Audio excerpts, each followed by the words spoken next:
Assalamualaikum warahmatullahi wabarakatuh.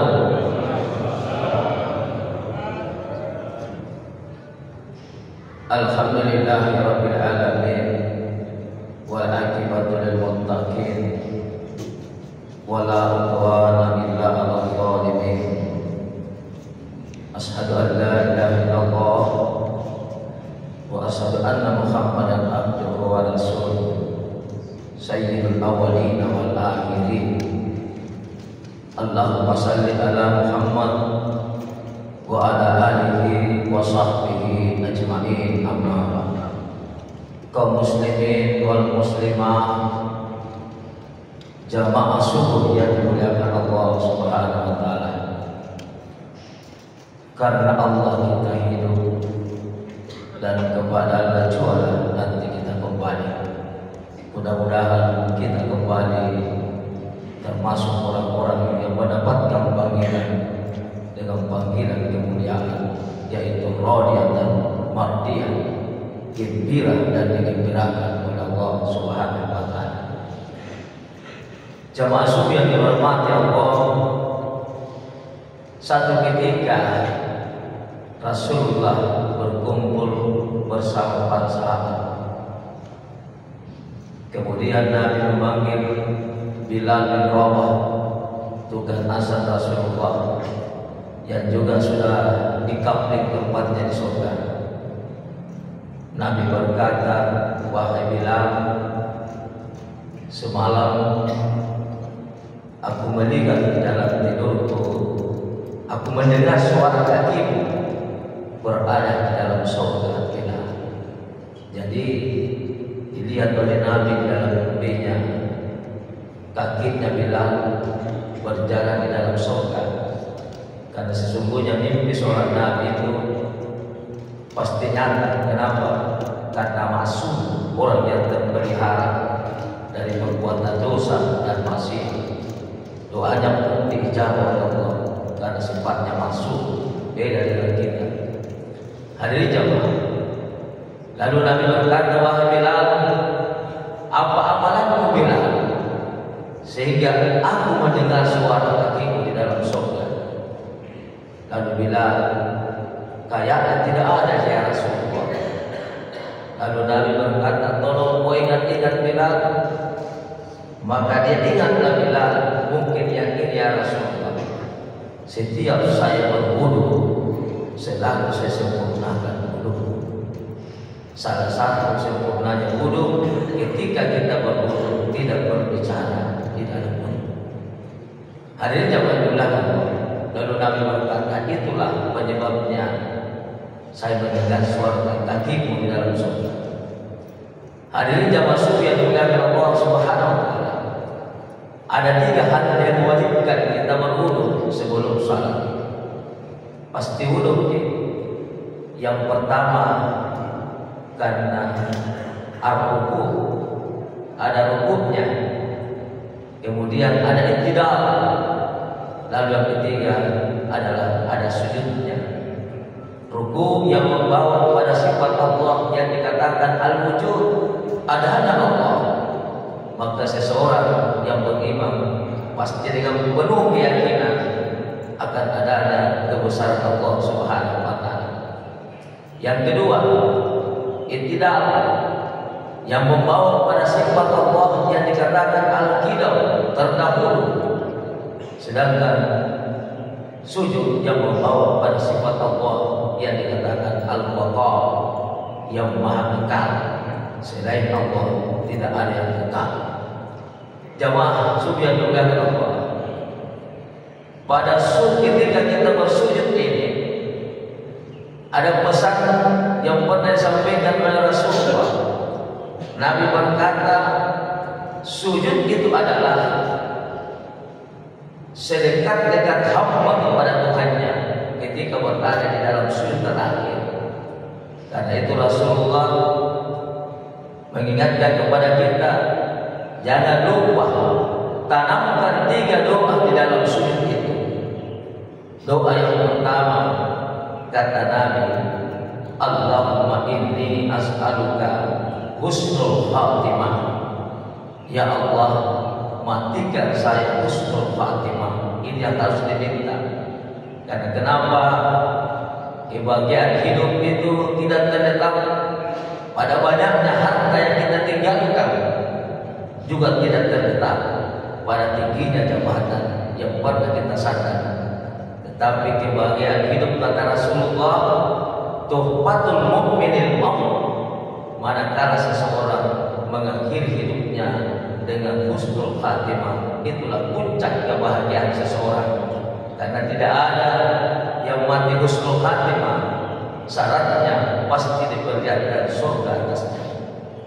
Yang kedua, kata Rasulullah, diminta ketika kita berada di dalam sujud terakhir, Allahumma rzuqni taubatan nasuha qabla al-maut. Ya Allah, terimalah doaku sebelum saya berada dalam sakaratul maut. Karena kalau sudah sakarat, Pak, sudah tertutup itu pintu tobat. Falaula iza balagatil hulqum, kata Allah, apabila roh sudah berada di tenggorokan, tertutup pintu tobat. Karena itu, sebelum sampai roh kita di tenggorokan, marilah kita senantiasa memperbanyak amal ibadah kita kepada Allah. Karena tujuan akhir kita bukan di dunia, tetapi kehidupan akhirat yang kekal. Dunia cuma tempat transit, yang namanya transit pasti kita akan meninggalkan dunia. Hadirin jamaah yang dimuliakan Allah Subhanahu wa taala, mungkin kita masih ingat di dalam Al-Qur'an diceritakan bagaimana Fir'aun hebatnya, sampai-sampai Fir'aun ini pernah memproklamirkan dirinya sebagai Tuhan, dan itu diabadikan oleh Allah di dalam Al-Quran. Ketika dia berkata, Ana rabbukumul a'la, akulah Tuhanmu yang maha agung. Saat itu Fir'aun, orang-orang yang tidak menyembah kepada Fir'aun dibunuhnya. Tetapi ternyata kekuasaan Fir'aun yang mengaku dirinya sebagai Tuhan, dia tidak bisa menolong dirinya tatkala ditenggelamkan di lautan merah. Hadirin jemaah, saat Firaun sakaratul maut, Firaun sempat menyatakan dirinya tobat kepada Allah. Hal itu diungkap oleh Allah di dalam Al-Quran. Amantu annahu la ilaha illallazi amanat bihi banu Israil wa ana minal muslimin. Saya percaya bahwa yang Tuhan itu adalah Tuhannya Bani Israel, dan saya termasuk orang-orang yang bertobat kepada Allah Subhanahu wa taala. Tetapi doanya Fir'aun, keinginannya Fir'aun dibantah oleh Allah dengan Allah mengatakan, Al-ana wa qad yasaita qablu wa kunta minal mufsidin.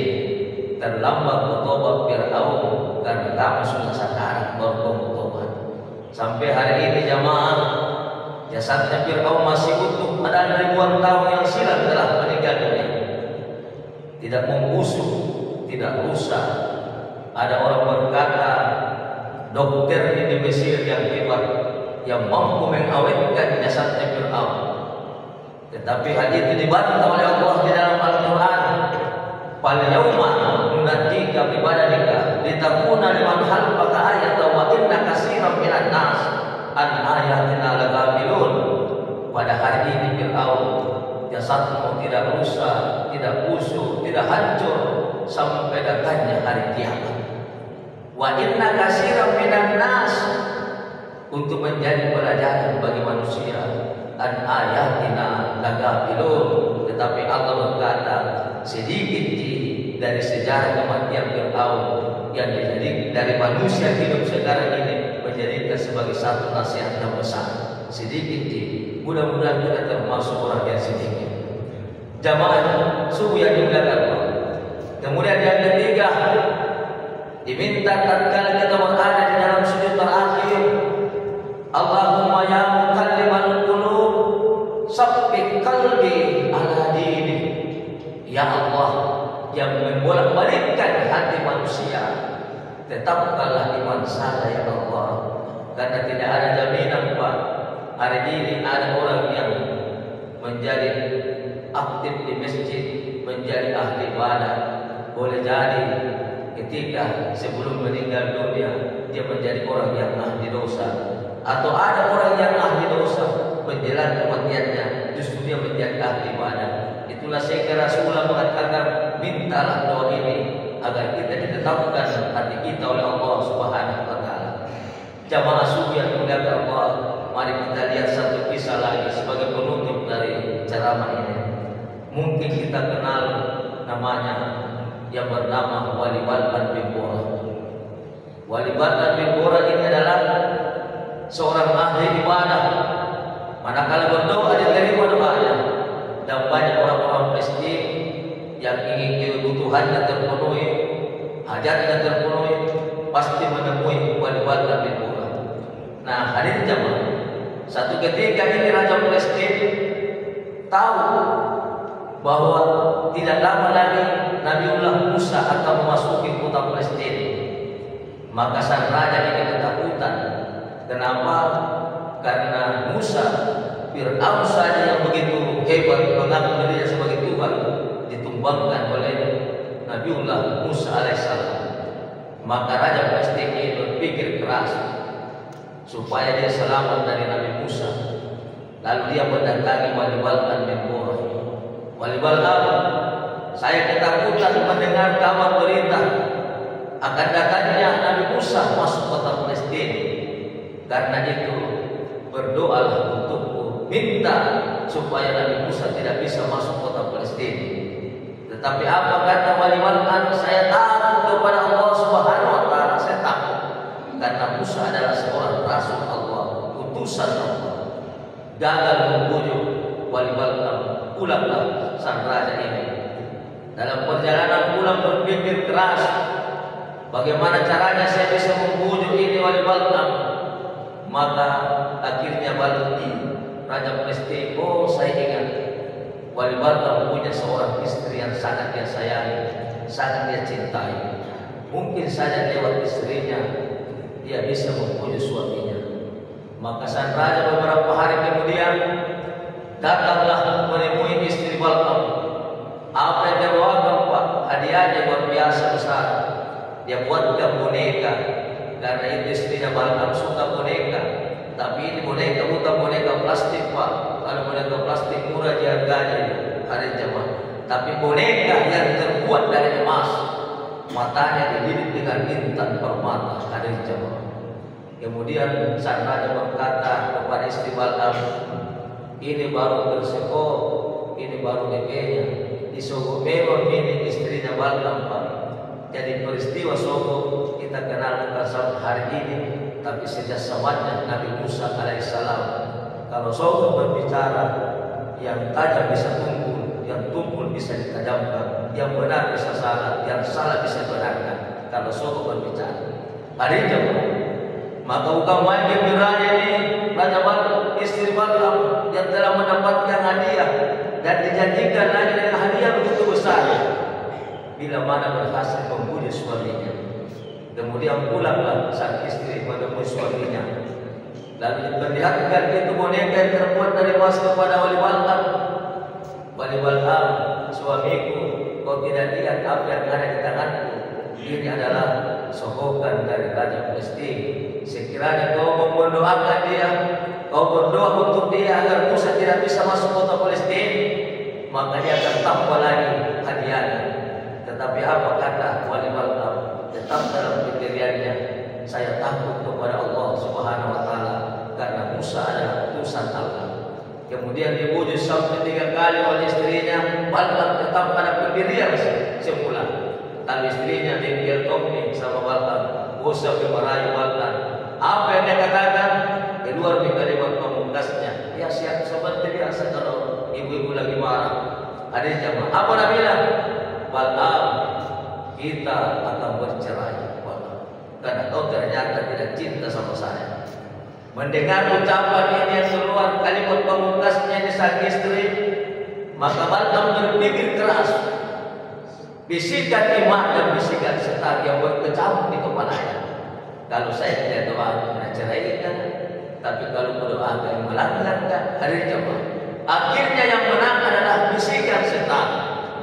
Lalu wanita berkata, wahai istriku, saya berdoa bukan karena kepada Raja Palestina, tetapi saya berdoa karena kecintaanku kepada dirimu, wahai istriku.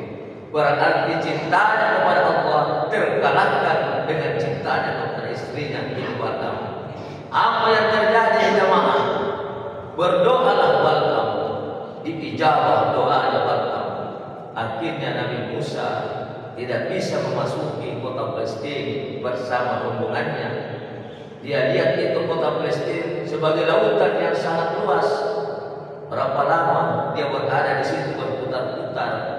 Selama 40 tahun lamanya. Bukan 40 hari Pak, tapi 40 tahun lamanya. Dia kepanasan hadirin jemaah, karena tidak ada tempat berteduh. Akhirnya Allah pun menolong nabinya, dan itu terdapat di dalam Al-Quran, di mana Allah berfirman, wa dallalna 'alaikumul ghamamah wa anzalna 'alaikumul manna wassalwa kulu min thayyibatin ma razaqnakum. Dan kami naungi kamu Musa dengan awan yang tebal agar kamu tidak kepanasan, dan kami tumbuhkan makanan dari langit, manna dan salwa. Itu manna sejenis makanan yang lebih manis daripada madu, hadirin jemaah. Maka dan minumlah kamu di situ. Kemudian Nabiullah Musa, karena namanya orang makan kalau tidak minum bahkan tidak sempurna itu makan. Coba kita kalau tidak minum. Lalu Allah pun berkata, wahai Musa, tongkat yang kau pegang itu Musa, pukul batu-batu yang ada di sekitarmu. Ada 9 batu besar yang dipukul sesuai dengan yang ikut bersama Nabi Musa 9 rombongan. Maka kuasa Allah pun terjadi. Batu yang dipukul itu memancarlah air yang jadi 9 sumber mata air atas kuasa Allah Subhanahu wa taala. Disitulah selama 40 tahun lamanya. Setelah sampai 40 tahun lamanya, Nabiullah Musa sudah dibukakan juga hijab bahwa yang menyebabkan dia tersesat bersama umatnya adalah tak lain seseorang yang berdoa yang bernama Walid bin Mughirah. Akhirnya Musa pun berdoa memohon kepada Allah. Dalam permohonannya Musa berkata, ya Allah, sesungguhnya orang yang telah menzalimi saya, angkatlah keimanannya, cabutlah keimanannya ya Allah. Maka Allah pun terima doanya Nabi Musa. Akhirnya wali batu yang tadinya taat, yang menjadi ahli ibadah hari jamaah, bergeser. Akhirnya dia keluar dan masuk golongan bersama para raja dan meninggal di dalam kekafiran. Na'udzubillahi min dzalik. Itulah senjata kita. Allahumma ya muqallibal qulub tsabbit qalbi ala dinik. Innaka la tahdi man ahbabta walakin la yahdi man yasha. Sesungguhnya Allah yang memberi ketetapan iman kepada kita. Allah mulai mengangkat iman seseorang, karena itu mintalah ketetapan iman kepada Allah Subhanahu wa taala. Jamaah sufi yang dimuliakan Allah, saya kira inilah mungkin kuliah secara masuk yang saya sampaikan pada kesempatan yang berbahagia ini. Mudah-mudahan kita termasuk golongan orang-orang yang muttaqin, orang-orang yang bertakwa di hadapan Allah Subhanahu wa taala. Mari kita tutup akhir dengan doa. Bismillahirrahmanirrahim. Alhamdulillahirabbil alamin. Allahumma shalli ala Muhammad wa ala Muhammad.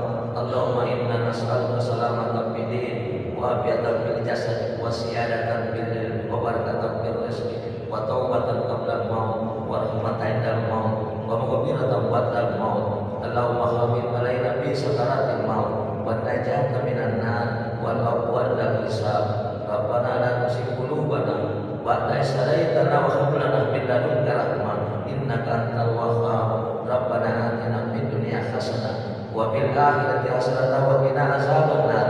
Subhanaka rabbil izzati amma yasifun wa salamun alal mursalin walhamdulillahi rabbil alamin. Bismillahil Fatihah.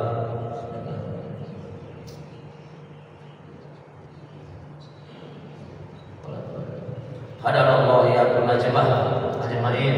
Wassalamualaikum warahmatullahi wabarakatuh.